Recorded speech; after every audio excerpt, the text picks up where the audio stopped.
This came today, and I don't even have my studio lights set back up from my trip or anything, but I want to see what's inside, so we're dealing with dimmer light. Let's see what's inside.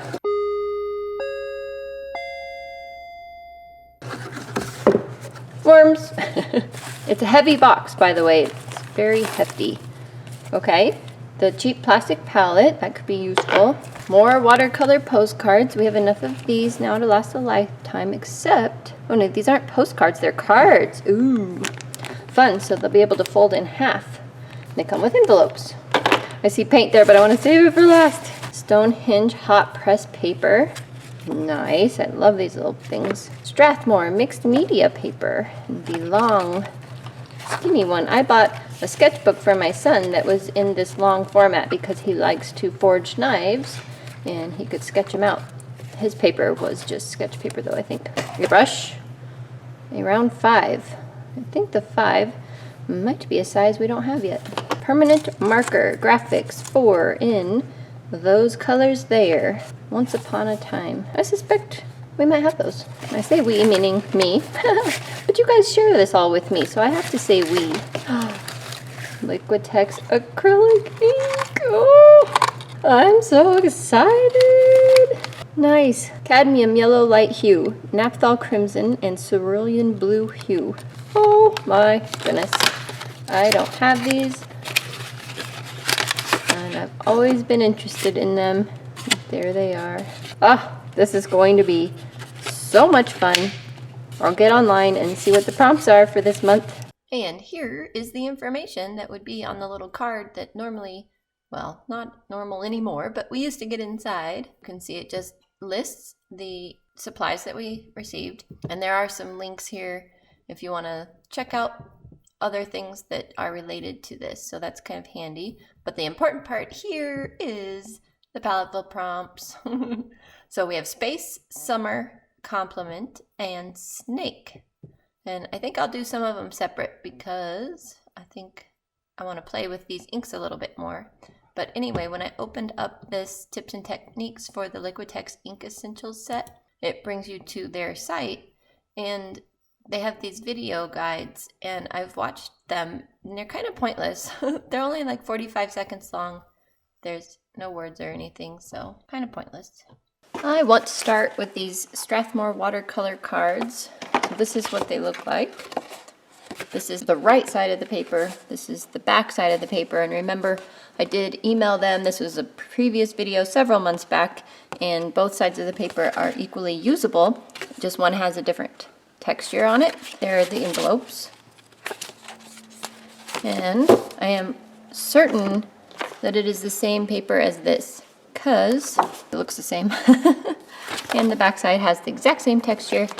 So I bet this is, it doesn't say that it's the Series 400 paper on it, but it is 140-pound cold press. So I just laid one out flat, one of these out flat, because I could send a card to somebody, but I don't know, using watercolor paper for a card, like using a whole sheet, seems kind of like a bit of a waste to me. So what I like to do when I'm doing a watercolor card for someone is buy the cheap cardstock card bases, and then you just do the front with watercolors, or in this case, acrylic inks, and that way you just tape it onto cheap cardstock, and you're not using an entire sheet that's really just that much paint, and the rest is all just wasted. It seems so sad. I guess you could like decorate the inside and back all pretty too, but realistically, is the person that you send this to going to keep your card? I suspect not. I mean, maybe.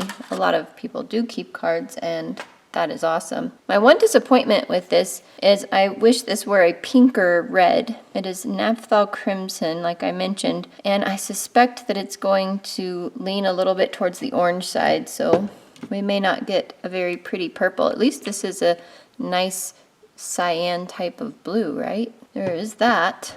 So I want to see if we can even get a purple. I'm really glad these come with droppers, so we don't have to pull out anything of our own. So let's put a couple of drops of the red in there, and I'm going to go ahead and screw the lid right back on because I'm clumsy. It would probably knock it over. 2 drops of blue for now.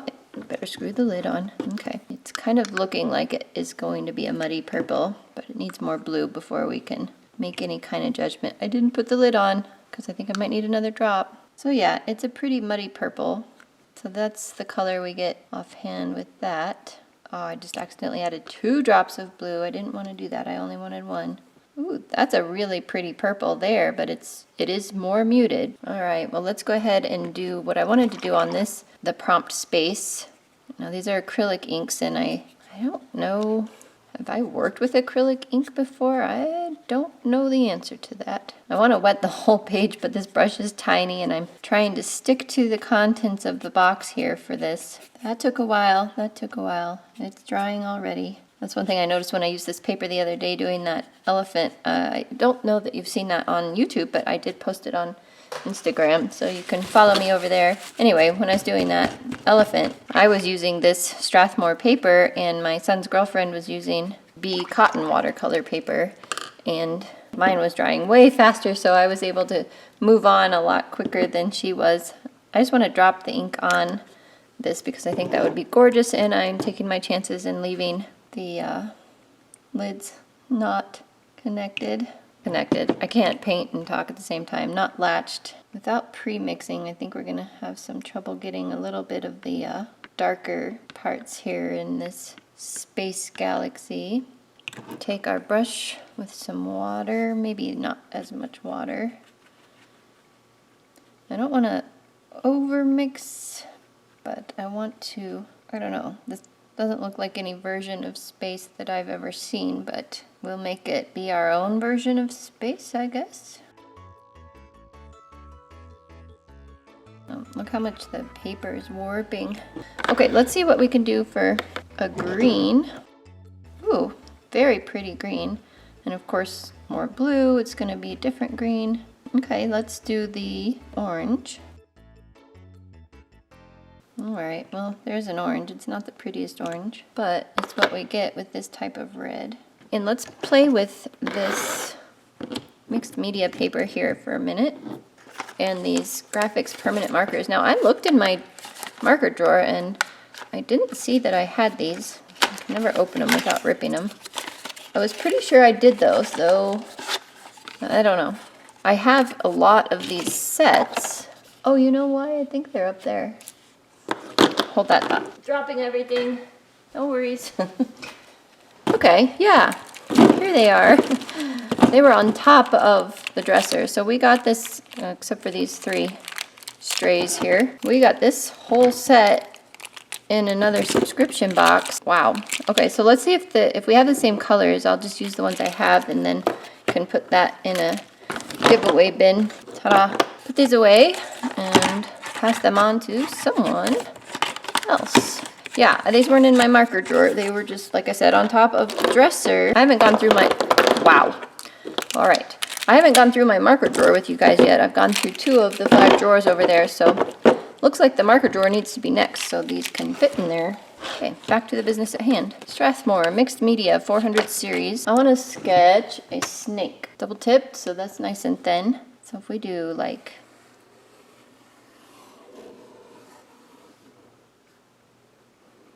wow, I don't really know what I'm doing. Snakes are not my thing. Oh, that got fat. Maybe it ate something. Oh, this is the kind of sketch you get, by the way, when you take absolutely no time to do anything. That's nice and thin. I wonder if I had a lot of water in my brush or what the deal is. And let's make it blackish by adding some purple. Okay, that's good, that's good. Let's see. Get some yellow on the snake there, there, here, there. It seems weak. Use a lot of it if you're gonna use it. Oh, it didn't seem so bad there. And some green. I said green and I just dipped into the orange. You know, we're gonna let that dry. That's fine. It's fine. Did I dip in the wrong color again? Here's my strange looking snake. Actually kind of like him. My messy, strange snake. I think this brush holds more water than I realized because I've been dabbing it out and then there's still all this water on it.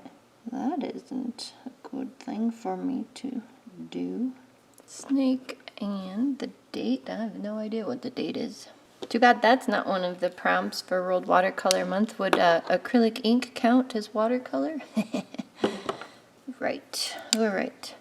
When it dries up a little, I'm gonna go back over some of the green parts. Here's my snake for now. So this is still kind of just a mess, so I'm gonna soak up some of that. Okay, now I feel safe enough to move on. So we're losing a lot of color in the mixes area. So you know what, actually, while it's still drying, let's enhance it. I kind of like that area. Okay, let's see. Let's use up our purple maybe. Ooh. I just don't know what I think about that purple. I think it could be really pretty in a muted landscape, but I don't know. I want more of the blue. I think the pure blue is so pretty. Just using the little eyedroppers like a brush. That's kind of fun. Ooh, I like that effect. That's sweet. Good enough. I don't want more red in there, I don't think. But on this side, I want to do the prompt summer. I thought I did want to anyway. And I thought it might be fun just to do just a simple flower. I'll probably regret that because flowers for me aren't that simple. But if we kind of just throw in just some little loops, it could be so cool. Okay, some of the red. Gulp. I don't know what I'm doing. Ah, regret it already. That's ugly. It's okay. It's okay. Oh, that's really scary. Okay, I guess we have a purple stem. Thought it was a good idea at the time. I'm gonna leave it. Wow. Well, you guys liked my last failure video, so here's another one. I'm just not spending a lot of time on it. I really want to get into these acrylic inks, but oh my gosh, I've had such a busy schedule. Oh, now it's all mud. Anyway, as some of you know, I live in Colorado. I have to go to Kentucky next week. Plus, I am teaching three classes at the college right now. Doing World Watercolor Month and trying to get this Paletteful Packs video out to you before it's no longer July. So I'm kind of doing this in a bit of a rush, which is bad. I'm sorry. Shouldn't do that. But I wanted to play with these, so there's that. Anyway, these are alcohol-based markers, by the way. And this is still wet. It's kind of cool how the red bled and it kind of made a, whoops, that's still wet, a purpley color right there around the center round part. That's kind of cool. The green's okay. It's just very bright. I wonder what it would look like if I muted it with red. Here is it muted with red. Huh, very olivey. Okay. Well, this is definitely my play piece. You guys are not gonna see that being sent out to anyone. Yeah, that muted green is really pretty. I bet if I mix that with the purple, I'm thinking like Steve Mitchell vibes here, right? He loves to use these kinds of colors in his landscapes, which are gorgeous, by the way. Cool. No, I don't know what's going on here, but it's something. I have an idea. When all else fails, you spatter, right? Yes. I think I just spattered everything. Oh well, that's all good. Let's spatter some of that color. I don't really want it on my flower. Ah, there.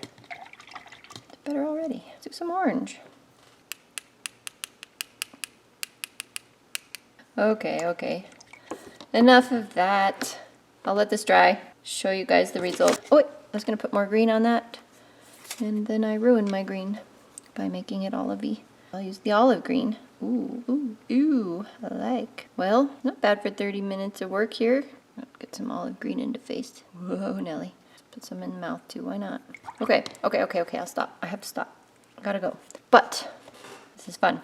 I'll show this when it dries, if you know what I mean. Hey, me again. I realized I did not show you this Legion hot press paper with this stuff, so I'm gonna use the back side.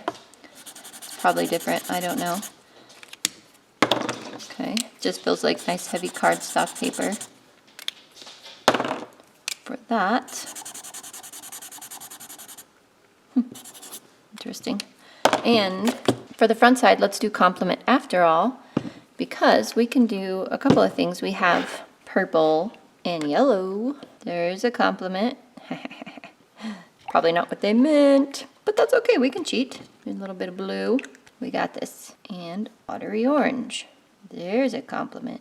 We got one more, don't you worry. Green and red. Those are actually really pretty next to each other. See that without the glare on it? There's compliment. So, let's see if I can do anything a little more detailed. Which color is thickest right now? I don't know. The purple. What could I do? I could do like a little, a feather. Sure, yeah. I don't know how to do a feather.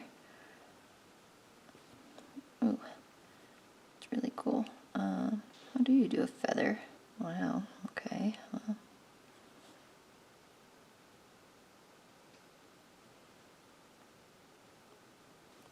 There's a feather, but let's get some other colors in it.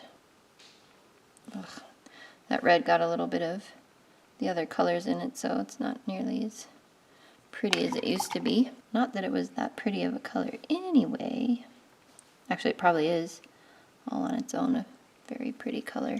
All right, we got to get some of this cyan into it. What is this called? Cerulean blue hue. It looks very opaque. There we go. Now we have a feather. When that dries, I'll maybe use one of these to do that middle vein thing. Before this fully dries, like this part is dry, it's just this streak down the center and some of the edges. I want to see if I put some yellow on the top, how opaque it is, and I shook it up because it has some pigment in it that kind of separates. I want to see how opaque it is. So I may be ruining parts of this, but it's not the prettiest thing anyway, so I don't care a whole lot. Little yellow rivers, just to see how opaque. Now it kind of looks like a tree, which is actually really awesome. Oh wait, this one is summer. Did I forget to tell you? Okay, we'll let it dry. I'll be back. We are all dry, and so the yellow the yellow was quite opaque actually, so I figured it probably would be-ish. Now, everywhere it touched the wet green line that was down here, it pulled that color into, you can really see that actually right here. Isn't that really cool? It pulled that into the yellow all by itself. That was neat. But we have a lot of muddy colors going on here. I feel like I didn't quite give these the full attention that they deserve, like I've already mentioned, but I'm really excited to have them. I wish we had a different red, so maybe with my gift card money I could pick up more of a magenta. We'll see. These were less horrible when I went back and looked at them. It's been a couple hours. I had to do schoolwork with the boy. They're better than I felt at first. In fact, the cerulean blue is really pretty in this one, especially in the camera. I like that a lot. And then it does look more like a tree, which I really like. I wish I wouldn't have connected these two after all, because then it definitely would have looked like a tree. So if you can kind of see it like that, it's actually kind of neat. There's a bit of a sheen on it where the paint's really thick. And then here's this one. Okay. And my little doodles, which we need to put some marker in. I think we'll do the black fine liner for that. Cool. Maybe some quick little lines like so, maybe. Feather and some complementary colors. And our little snake, which definitely looks like a super fast doodle. That's okay. It's all good. It's all good. So I was going to put these on a little sheet here for my random supplies drawing, and no, I have not changed that yet. And I realized when I looked on my computer over there, I did have acrylic inks on the list already, and the thing said acrylic inks and other, no, it said Sennelier acrylic inks and other acrylic inks. So I'm like, oh, apparently I have Sennelier acrylic ink. So I just went over there to my shelf, and sure enough, these three I remember came in an art subscription box, and I'm pretty sure they can be used together because their light fastness is about equivalent. These are extremely light fast, by the way, these Liquitex ones. They're all listed 1 or 2 on the ASTM scale, and I'm pretty sure it's the ASTM scale. I was reading that somewhere. And these are, so all the colors we got are light fastness of 1, which is the highest you can get. And these two are light fastness of 1, and this is a light fastness of 2. So they could probably be used together. It just means that I have 2 reds and 2 yellows. They are different yellows. Long story short, I'm not going to add another thing to the list because they're already in here. And I'll just have to remember when it says other acrylic inks that I also have the Liquitex, but it should be fine because I will put them on the shelf together. What a concept, huh? This is kind of pretty. We have a nice even lay down of color. The hot press paper might be fun to use with these. Well, that's it. That's all for Paletteful Packs this month. Thank you so much for putting up with me. I will see you guys in the next video. Bye for now. Hang on, this is going to be loud. Ah. Yeah, sure. Let's do that. That's got a bit of a glare on it, so let me move that out of the way for you guys. It's really liquidy, and I just covered my yellow with all that liquid paint. Well, it's acrylic. Maybe it will dry quickly. Anyway, it's really coming up. What am I saying? I don't know. It's really what? Soaking into the paper? Maybe that's what I'm saying. That kind of looks like a butt. Shoot. I don't know if I want a butt in my galaxy.